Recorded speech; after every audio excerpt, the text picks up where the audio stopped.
பாராளுமன்ற உறுப்பினர்கள் மற்றும் அமைச்சர்கள் சூழ பொதுமக்கள் பாதுகாப்பு அமைச்சராக உள்ள கேரி ஆனந்த் சங்கரி அவர்களால் இந்த சட்டம் அறிமுகப்படுத்தப்பட்டது. இதை ஸ்ட்ராங் போர்டு ஆக்ட் எனப்படுகின்ற இந்த சட்டத்தின் கீழ் பல குற்றவியல்கள் தொடர்பான விவரங்களும் அவை தொடர்பான நடவடிக்கைகளும் சிலாகிக்கப்பட்டன. குறிப்பாக அமெரிக்காவுடனான எல்லை பாதுகாப்பு தொடர்பான விடயங்களில் நடவடிக்கை எடுப்பதற்கு கனேடிய எல்லை பாதுகாப்பு சபை மற்றும் கனேடிய மத்திய போலீசார் மற்றும் உளவுத்துறையினருக்கு அதிக அளவான அதிகாரங்களை கொடுப்பதற்கான நடவடிக்கையாகும். குறிப்பாக இந்த வயர் ஹவுஸ் மற்றது கண்டெய்னர்ஸ் மற்றது பாரவுத்திகள் எல்லாவற்றையுமே பரிசோதிக்கக்கூடிய நிலைமைகள் மற்றும் இந்த எல்லையோர பாதுகாப்புகளில் எந்த நடவடிக்கைகளையும் அதாவது எந்த பரிசோதனைகளை மேற்கொள்ளக்கூடிய அளவிலான உள்ளடக்கம் அதாவது ஒரு தனிமனித சுதந்திரத்திற்கு சில வேளைகளில் எதிரானதாக இதை சிலர் பார்க்கலாம். ஆனால் நிச்சயமாக ஒரு நாட்டின் இருப்பிற்கும் நாட்டின் வளர்ச்சிக்கும் தேவையானதாக கருதப்பட்டு இந்த நடவடிக்கை எடுக்கப்படுகின்றது. இந்த சட்டங்களை நாங்கள் பார்க்கின்ற பொழுது ஒரு விடயம் மட்டும் தெளிவாக வருகின்றது. கனடா என்பது ஒரு புதிய முகம் எடுக்கின்றது. கனடா புதிய முகம் எடுப்பதற்கான காரணம் குற்றச்செயல்களை தடுப்பதற்கும் அங்கே உள்ள சமூகங்கள் ஆரோக்கியமாக வாழ்வதற்கும். எனவே ஆக மொத்தம் தனி மனித சுதந்திர என்கின்ற பூதாவிற்கு நிச்சயமாக நாட்டின் பாதுகாப்பு சம்பந்தமாக அவர்கள் நுழையக்கூடிய தபால் பொதிகள் மாத்திரமல்ல, இலத்திரனியல் பொதிகள், இலத்திரனியல் ஊடகங்கள், அதாவது மின்னஞ்சல்களை கூட கண்காணிக்கக்கூடிய செயற்பாடுகள் ஒருவரில் சந்தேகம் இருக்குமாக இருந்தால் செய்யக்கூடிய நிலைமைகளை ஏற்படுத்தி நாட்டை வளத்திற்கு கொண்டு வருதல் என்பதற்கான செயற்பாடுகளை மேற்கொள்வதற்கான சட்டமூலங்களாகத்தான் இதை பார்க்க முடிந்தது. இந்த இரண்டு நாடுகளிடையேயான ஒற்றுமை என்பது எப்பொழுதும் பாதுகாப்பு விடயத்தில் நிரந்தரமாக இருக்கும் என்பதை நாங்கள் நிச்சயமாக நம்பலாம்.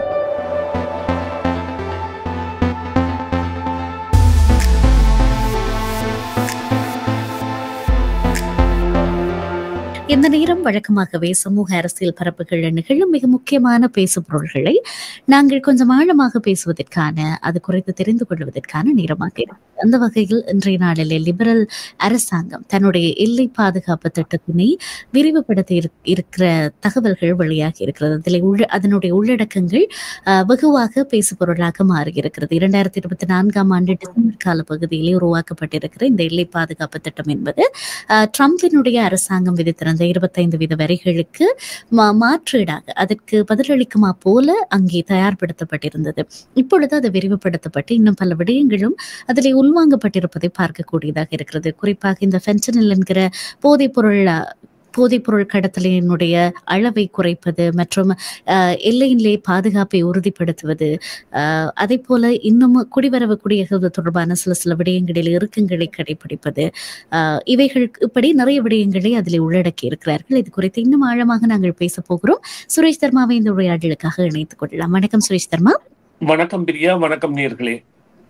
மற்றொரு உரையாடலே உங்களை சந்திப்பதில் மகிழ்ச்சி சுரேஷ் தர்மா. நான் ஏற்கனவே சொன்னது போல இந்த விரிவுபடுத்தப்பட்டிருக்கிற எல்லை பாதுகாப்பு திட்டம் குறித்து உங்களுடைய கருத்து என்ன? நிச்சயமாக இது ஒரு முக்கியமான பிரதானமான நிகழ்வாக இன்று இடம்பெற்ற நிகழ்வு. இந்த நிகழ்வு அதாவது பாராளுமன்ற உறுப்பினர்கள் மற்றும் அமைச்சர்கள் சூழ பொதுமக்கள் பாதுகாப்பு அமைச்சராக உள்ள கேரி ஆனந்த் சங்கரி அவர்களால் இந்த சட்டம் அறிமுகப்படுத்தப்பட்டது. இதை ஸ்ட்ராங் போர்டு ஆக்ட் எனப்படுகின்ற இந்த சட்டத்தின் கீழ் பல குற்றவியல்கள் தொடர்பான விவரங்களும் அவை தொடர்பான நடவடிக்கைகளும் சிலாகிக்கப்பட்டன. குறிப்பாக இதனை நடைமுறைப்படுத்திய முறை அல்லது இதனை அறிவித்த முறை என்பது கேரி ஆனந்த் சங்கரியின் ஆளுமையையும் அனுபவத்தையும் காட்டியது. ஒரு ஈழத்தமிழர் என்றை விடுத்து ஒரு கனேடியராக அவர் உயர்ந்து கனேடிய தமிழராக அவர் ஆற்றிய பணிகளின் பிரகாரம் அவர் நிச்சயமாக ஒரு நிறைந்த உழைப்பாளி. அவரின் உழைப்பின் மூலம் உயர்ந்த ஒருவர், வழக்கறிஞராக இருந்தவர். இருந்த பொழுதிலும் அவர் அந்த அறிவித்த விதமானது நிச்சயமாக அவரது ஆளுமை மிகுந்த ஒரு அனுபவத்துடன் கூடியதாக இருந்ததை பார்க்கின்ற பொழுது உண்மையிலேயே புலகாங்கிதமாக இருந்தது. இருந்த பொழுதிலும் இந்த சட்டங்கள் இந்த சட்டங்களில் பல உள்ளடக்கங்கள் இருக்க போகின்றன. இவை நிச்சயமாக இந்த புலம்பெயர்ந்த மக்களுக்கு அல்லது புலம்பெயர்ந்த நாடுகளுக்கு அல்ல போன்றவற்றுக்கு கூட தலையீடு தரக்கூடியவையாக கூட இருக்கக்கூடிய நிலைகள் இருக்கின்றன. குறிப்பாக நீங்கள் குறிப்பிட்ட போதைப் பொருள் கடத்தல் மாத்திரமல்ல, வாகன கடத்தல்கள், அத்தோடு இந்த பல விடயங்கள் அந்த வெளிநாடுகளுக்கு அவை கொண்டு செல்லப்படுகின்ற விடயங்கள் போன்றவற்றை தடுப்பதற்காகவும், குறிப்பாக அமெரிக்காவுடனான எல்லை பாதுகாப்பு தொடர்பான விடயங்களில் நடவடிக்கை எடுப்பதற்கு கனேடிய எல்லை பாதுகாப்பு சபை மற்றும் கனேடிய மத்திய போலீசார் மற்றும் உளவுத்துறையினருக்கு அதிக அளவான அதிகாரங்களை கொடுப்பதற்கான நடவடிக்கையாகும். குறிப்பாக இந்த வயர்ஹவுஸ் மற்றது கண்டெய்னர்ஸ் மற்றது பாரவுத்திகள் எல்லாவற்றையுமே பரிசோதிக்கக்கூடிய நிலைமைகள் மற்றும் அந்த எல்லையோர பாதுகாப்புகளில் எந்த நடவடிக்கைகளையும், அதாவது எந்த பரிசோதனைகளை மேற்கொள்ளக்கூடிய அளவிலான உள்ளடக்கம், அதாவது ஒரு தனிமனித சுதந்திரத்திற்கு சில வேளைகளில் எதிரானதாக இதை சிலர் பார்க்கலாம். ஆனால் நிச்சயமாக ஒரு நாட்டின் இருப்பிற்கும் நாட்டின் வளர்ச்சிக்கும் தேவையானதாக கருதப்பட்ட இந்த நடவடிக்கை எடுக்கப்படுகின்றது என்று சொன்னால், இந்த ஃபென்டினல் என்கின்ற ஒரு போதைப் பொருள் என்பது கனடாவில் இருந்து ஒரு சிறு தொகைதான் செல்கின்ற பொழுதும் அதனை சாட்டாக வைத்து விதிக்கப்பட்ட வரி எவ்வாறு கனடாவை பாதித்தது என்பதை கருத்தில் எடுத்து நீங்கள் கூறியது போல அந்த ஃபென்டினல் தொடர்பான விடயம் இருந்த பொழுதிலும் இந்த RCMP எனப்படுகின்ற மத்திய போலீசாருக்கு கொடுக்கப்பட்டிருக்கின்ற அதிகாரங்கள் மற்றும் சீசஸ் எனப்படுகின்ற உளவு துறைக்கு கொடுக்கப்பட்டிருக்கின்ற அதிகாரங்கள்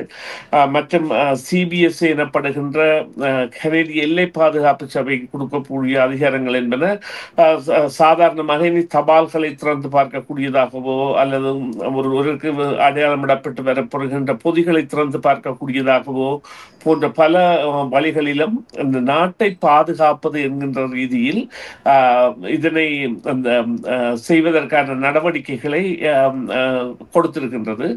அத்தோடு இந்த அந்த தகுதி இல்லாத நடைமுறை சாத்தி அந்த அதிகரித்து, அதாவது சட்டவிரோதமான வகையில் வருகின்ற அகதிகள் போன்றவர்களின் விடயங்களில் கூட நடவடிக்கை எடுப்பது மற்றும் இந்த கடல் மூலம் வருபவர்கள் பார்த்தீங்கன்னா 2 கடல் தொழுகைகளை உள்ள ஒரு நாடாக கனடா இருப்பதால் அந்த கடல் மூலம் வருகின்ற அவர்களை பாதுகாப்பது போன்ற பல விடயங்களும் பாதுகாப்பது என்றால் அவர்கள் நுழையாமல் பாதுகாப்பது மற்றும் இந்த எவ்வாறு அகதிகள் வருகின்றார்கள் அல்லது எவ்வாறு பத்திரங்களை சமர்ப்பிக்கின்றார்கள் அவை தொடர்பான நடவடிக்கைகளை மேற்கொள்ளுதல் போன்ற பல விடயங்களும் இதன் மூலம் நடைபெறப் போகின்றன. இது ஒரு சாதாரணமாக ஒரு சட்ட மூலமாக ஒரு சாதாரண நிலையில் அறிவிக்கப்பட்டிருந்தாலும் இதனுடைய உள்ளடக்கம் என்பது மிகவும் ஆழமானதாகவும் ஒரு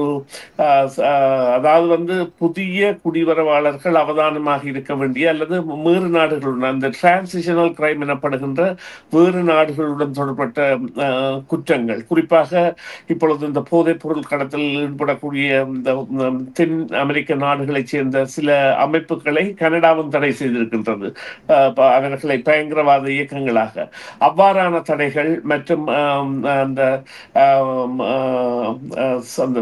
சோதனைகள் போன்றவற்றை அதிகப்படுத்துதல் மற்றும் இவர்களுக்கு முக்கியமாக பாதுகாப்பு படைகளுக்கு அதிக அளவிலான அதிகாரத்தை கொடுத்தல், குறிப்பாக அந்த கருப்பு பணம் எனப்படுகின்ற அதிக அளவிலான பணத்தை அனுப்புவது அல்லது அடையாளப்படுத்த முடியாத பணத்தை வைத்திருப்பது போன்றவற்றை எல்லாம் இப்பொழுது கூறுவீர்களானால் அடையாளப்படுத்த முடியாத பணத்தை அவர்கள் சிலர் சூதாட்ட விடுதிகளில் கொண்டு சென்று தாங்கள் அங்கே வென்றதாக போன்ற பல முறைகளில் மாற்றுவது போன்ற வழிகள் இருந்தாலும் இலகுவாக அவை வெளிநாடுகளுக்கு செல்லக்கூடியதாக இப்பொழுது இந்த மணி டிரான்ஸ்பர் சர்வீசஸ் எனப்படுகின்ற சேவைகள் இருக்கின்றன. அவைகளுக்கு கூட அந்த தற்பொழுது வரையறைகள் இருந்தாலும் அந்த வரையறைகள் மேலதிகப்படுத்த கூடிய சந்தர்ப்பங்களையும் இனி வரும் காலங்களில் இது போன்ற குறிப்பாக இந்த துப்பாக்கிகளை கட்டுப்படுத்துதல் போன்ற நடவடிக்கைகள் போன்றவற்றை எல்லாம் செய்யக்கூடிய சட்டங்களையும் வரும்.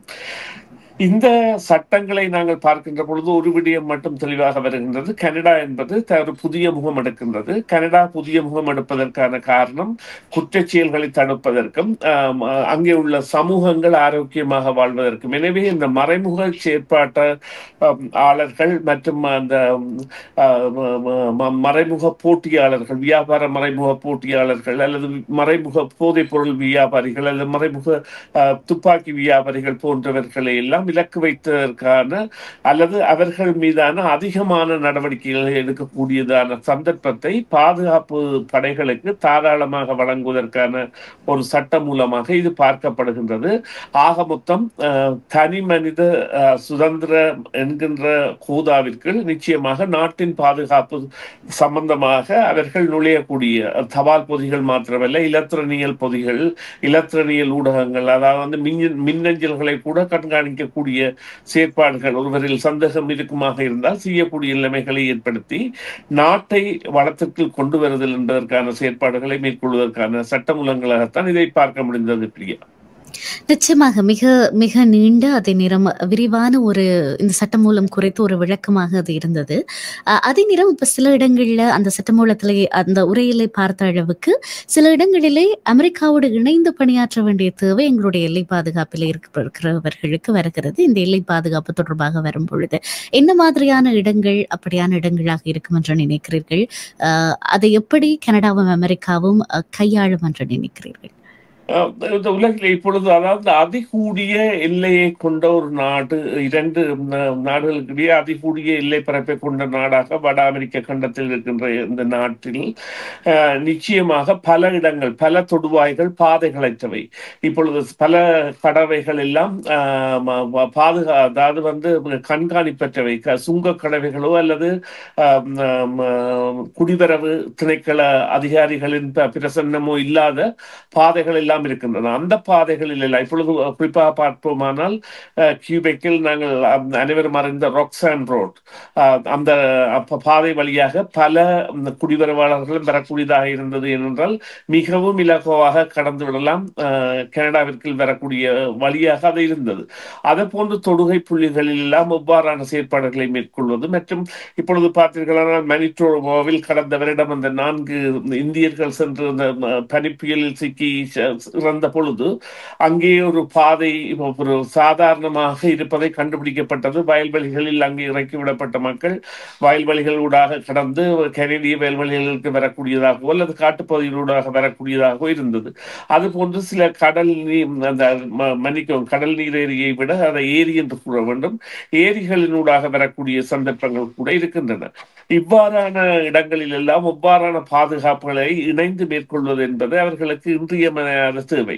பல இடங்களில் எல்லாம் குறிப்பாக பல நகரங்களில் கனேடியர்கள் அமெரிக்காவில் சென்று பொருட்களை கொள்வனவு செய்து வந்து தங்களுடைய கொள்வனவுகளை கூட அங்கே செய்கின்ற அளவிற்கு நெருக்கமான எல்லைகளை கொண்டவையாகவோ அல்லது சாதாரண வளமை போக்குவரத்து கொண்டவையாகவோ இருக்கின்ற இடங்கள் எல்லாம் இருக்கின்றன.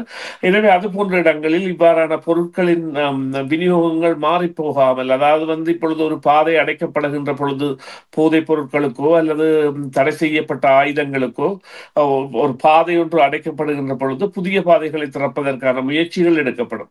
எனவே அவ்வாறான முயற்சிகளில் இருந்து காப்பதற்கான ஒரு நடைமுறையாக இரு தரப்பும் ஒத்து செய்ய வேண்டிய விலை. இந்த இரண்டு நாடுகளிடையேயான ஒற்றுமை என்பது எப்பொழுதும் பாதுகாப்பு விடயத்தில் நிரந்தரமாக இருக்கும் என்பதை நாங்கள் நிச்சயமாக நம்பலாம். அது வான் பாதுகாப்பு தொடக்கம் அல்லது ஏவுகணை தாக்குதல்களில் இருந்து தப்பிக்கின்ற பாதுகாப்பு தொடக்கம் நில கடல் பாதுகாப்பு வரை. இப்பொழுது குறிப்பாக பார்த்தீர்களானால் அலஸ்காவிற்கோ அல்லது அண்டார்டிகாவிற்கோ செல்வதாக ஆர்டிக்கோ செல்வதாக இருந்தால் கூட கனடாவை பயன்படுத்த வேண்டிய தேவை அமெரிக்காவுக்கு இருக்கின்றது. எனவே அந்த தொடர்பு என்பது இருக்கும். இது அந்த தொடர்புகளில் சில பாதுகாப்புகளை மேற்கொள்வதற்காகத்தான் இருக்கும் என்று நாங்கள் கருதலாம். நிச்சயமாக. அதே நேரம் இன்னொரு விடயத்தை குறிப்பிட்டிருந்தார்கள். தங்களுடைய தங்களுடைய பிரஜைகளை திருப்பி எடுத்துக்கொள்ளாத நாடுகள் மீது சில கட்டுப்பாடுகள் எதிர்காலத்திலே வருவதற்கான வாய்ப்புகள் இருக்கிறது என்று அதிலே ஒரு ஒரு சின்ன மயக்கம் இருப்பதாக தெரிகிறது. அதை கொஞ்சம் விளக்கமாக வெளிப்படுத்த முடியும்? இல்லை, அதாவது அந்த அகதிகள் அது எவ்வாறு கூறலாம் என்றால், அன்டாக்குமெண்டட் என்று கூறுவதை விட அவர்களை இன்எலிஜிபிலிட்டி, அதாவது தகுதியற்ற நிலையில் உள்ள அகதிகள். ஒருவர் குற்றச்செயல்களில் ஈடுபட்டவராக இருக்கலாம், அல்லது கனடாவில் குற்றச்செயல்களில் ஈடுபட்டு திருப்பி அனுப்புபவராக இருக்கலாம். அவ்வாறான நிலையில் அவர்கள் மறக்கப்படுகின்ற பொழுது, அல்லது போதைப்பொருள் வியாபாரம், அல்லது ஹியூமன் டிராஃபிக்கிங், அதாவது பெண்களையோ அல்லது சிறுவர்களையோ கடத்துவது, பாலியல் தொந்தரவுகளுக்கு அல்லது பாலியல் வியாபாரங்களுக்கு ஏற்படுத்துவது போன்ற ஹியூமன் டிராஃபிக்கிங் என்பவையெல்லாம் பலமான ரீதியில் இடம்பெறுகின்ற செயற்பாடுகள்.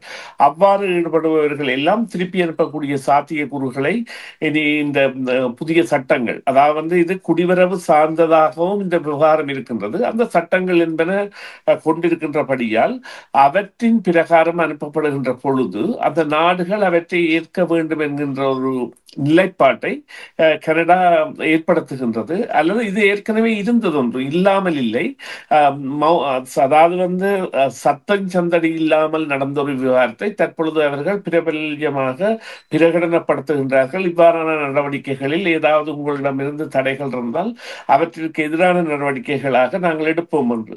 இங்கே முக்கியமாக நாங்கள் பார்க்க வேண்டிய விடயம், இந்த சட்டத்தை, இந்த சட்டங்களை எல்லாம் கொண்டு வருகின்ற ஒரு பொறுப்பில் ஒரு தமிழர் இருக்கின்றபடியால் தமிழர்கள் அவருக்கு தகுந்த ஆதரவு கொடுக்க வேண்டும். அவரை எந்த விதத்திலும் ஒரு அந்தரத்தில், இப்பொழுது அந்தரத்தில் மாட்டி விடுகின்ற செயற்பாடுகளையோ அல்லது இந்த உணர்ச்சி வசப்பட்டு அவர் தாயகம் சார்ந்த நிலைப்பாடுகளுக்குள் அவரை இட்டு செல்கின்ற செயற்பாடுகளையோ தவிர்க்க வேண்டும் என்றால், இன்று கூட ஒரு ஊடகவியலாளர் அவரை நோக்கிய ஒரு தாக்குதல், அதாவது இது எதற்காக நடைபெறும் என்றால், தேர்தலில் இனிவரும் தேர்தல், ஒரு இடைத்தேர்தல் வரும் பொழுது அதில் கன்சர்வேட்டிவ் கட்சி அதிக வாக்குகளை பெற வேண்டும் என்றாலோ அல்லது புதிய ஜனநாயக கட்சி அதிக வாக்குகளை பெற வேண்டும் என்றாலோ இவ்வாறான கேள்விகள் வரும். ஆனால் இவ்வாறான கேள்விகள் லிபரல் அல்லது என்டிபி சார்ந்த நிருபர்களிடமிருந்து வருவதில்லை.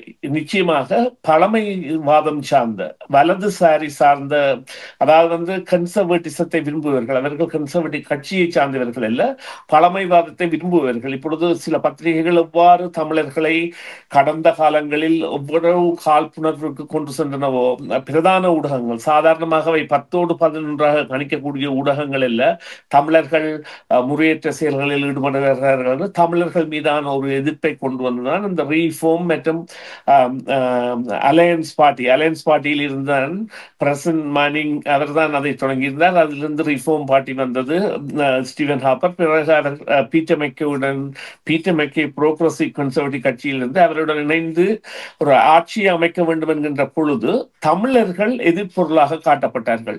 தமிழர்கள் ஒரு தகாத ஒரு குழுமமாக காட்டப்பட்டார்கள்.